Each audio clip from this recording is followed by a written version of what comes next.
সন্ধ্যাবেলা আজকে বাবা বলল চল তিনজন মিলে গঙ্গার ধার থেকে একটু চা খেয়ে আসি। সেই মতন চলে আসলাম গঙ্গার ধারে, আর এসেই প্রথমেই হনুমানজির দর্শন করে নিলাম। আর আজ কিন্তু বাবা মার সাথে বেশ সুন্দর কয়েকটা ছবিও তুলেছি, ইনস্টাগ্রামে সবটাই তোমরা পেয়ে যাবে। রাস্তার ধারে দেখলাম এরকম ভুট্টা পোড়াচ্ছে, দেখে আর লোভ সামলাতে পারলাম না। শীতের রাত্রে এরকম ভুট্টা পোড়া খাওয়ার মজাটাই কিন্তু আলাদা। এরপর চলে আসলাম বসুন্ধরা পার্কে, গঙ্গার সামনে বসে এরম ভাবে ভুট্টা পোড়া খাওয়ার আনন্দটাই কিন্তু আলাদা। মার সঙ্গে তো অনেক গল্প করেছি।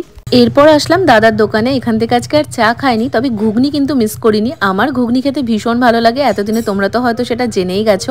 গল্প আড্ডায় অনেকটা সময় কাটিয়েছি, তারপর বাড়ি ফেরার সময় দেখলাম ফুচকা, তাই এটাও কিন্তু মিস করিনি। সোজা রাস্তা দিয়ে বাড়ি আসছিলাম, হঠাৎই দেখলাম একটা প্যান্ডেলের লাইটিং দেখা যাচ্ছে, তাই ওদিক দিয়ে যাওয়া শুরু করলাম। আর মা টুকটাক কয়েকটা গ্রসারি জিনিস নিল, আরো দুটো ঠাকুর দেখলাম। আর ফেরার সময় দেখলাম ভৈরব ঠাকুর ভাসান যাচ্ছিল।